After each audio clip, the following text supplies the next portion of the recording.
The takeaway is that the world is one. We are one. It's truly global. And what goes on in one affects the other, and vice versa. And I'm glad that there are people sitting down to reflect on issues that concerns Africa and how Africa affects the world and the benefit that Africa will derive from this and what needs to happen for those benefits to be derived. So I'm really so glad at least that the key issues and questions have been asked at this session. So I'm quite impressed.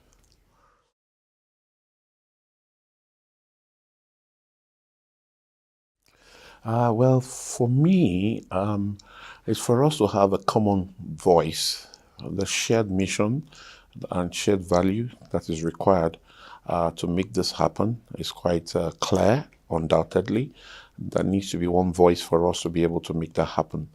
The second thing is that the political leadership of Africa needs to unite behind this shared mission to make this equally happen. It's beneficial if you are a big market than for you to shrink.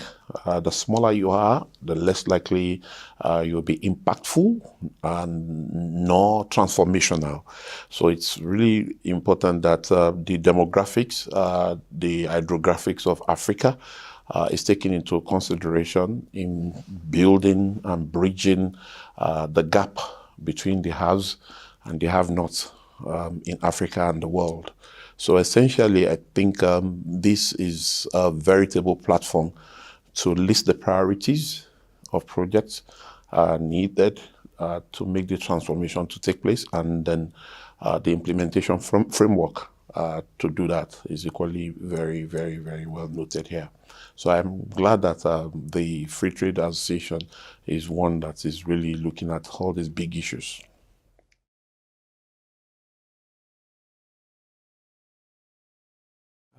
The energy sector is a value chain.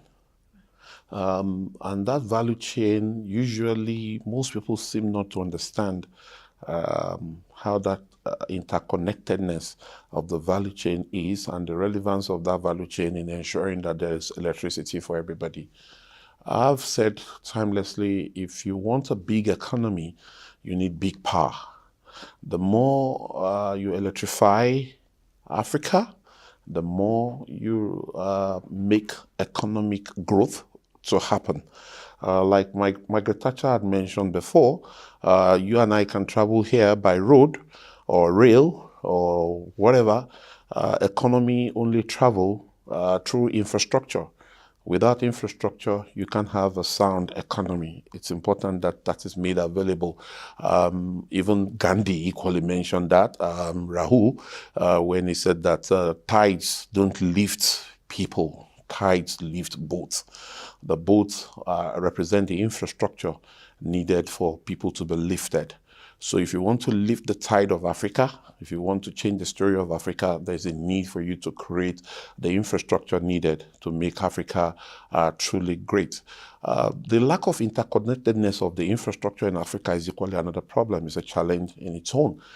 Because of the topography of Africa and demography, there is a bit of so much of exclusive development taking place in different parts of Africa. And once you have the kind of silos mentality that the leaders have today, without that connectedness, you lose value of what you can do. I give you a case in point. Nigeria has gas, a lot of gas deposits. If Nigeria can have power plants built within Nigeria and a transmission infrastructure goes round West Africa, from Nigeria, you can power the whole of West Africa with the gas that is available. So if you have a limited vision of just Nigeria alone for the kind of gas deposit we have in Nigeria, you can't really be great. You will just remain small. So it's essential that the natural resources of Africa is truly properly dimensioned as regards how it can help go round the whole of Africa and make nations that are weak strong, those that are stronger than they are.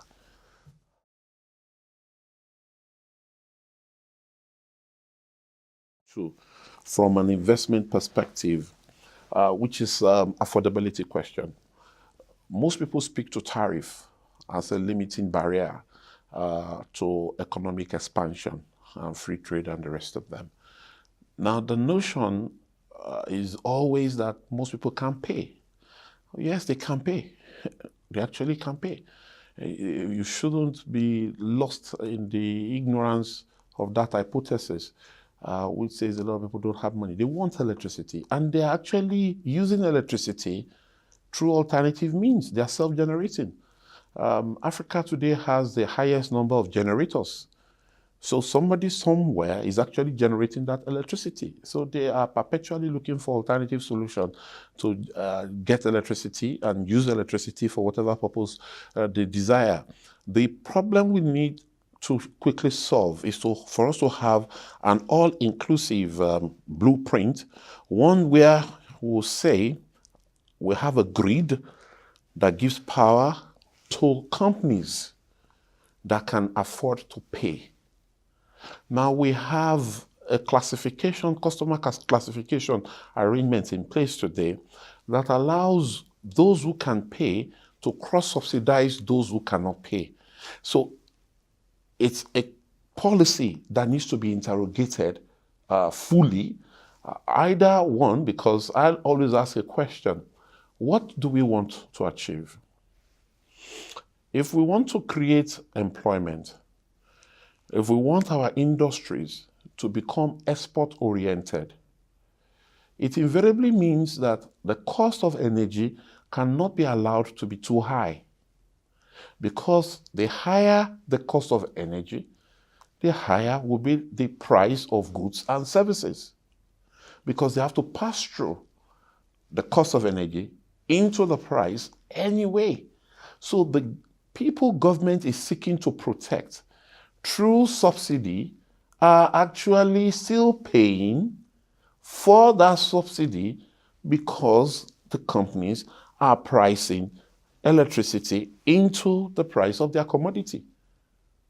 But if you truly want industries to grow, it invariably means that you have to reduce the cost of energy to those who have capacity to pay and capacity to employ.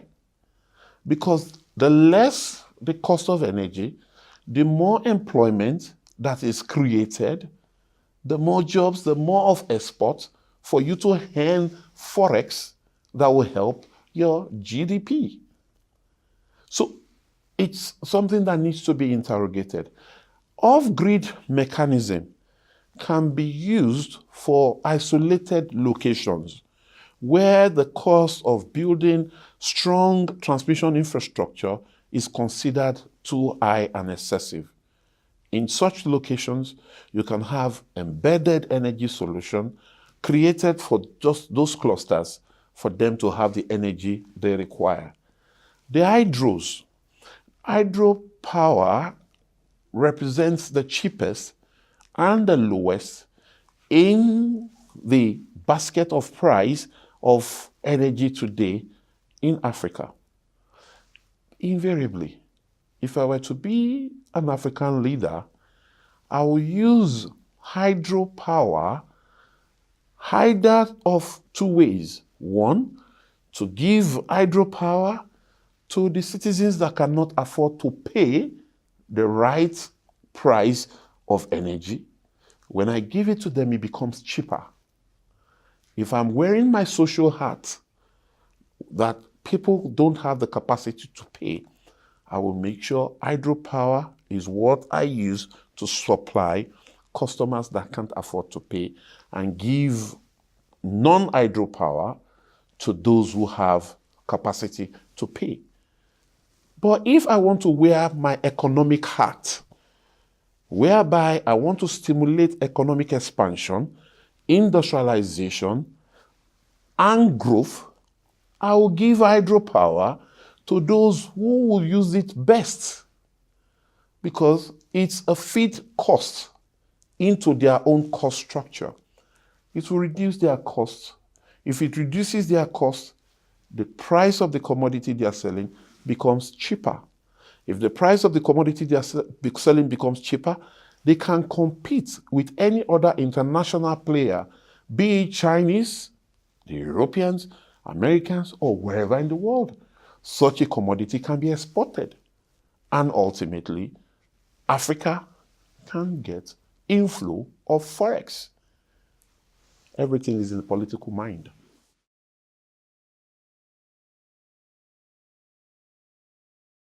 But as a businessman, I would recommend that there is partnership between the public sector and the private sector. Symmetry and symbiosis is the name of the game. I shouldn't in any way discriminate. Government should not discriminate. Government should help the private sector to help government. The bridge of trust between the citizens and government needs to be made closer. There is no bridge as we speak today. There is lack of trust. That trust needs to be reestablished. The citizen must trust government, and government must perform in accordance with their promises to the citizen. It is in that obligation that Africa can truly be great.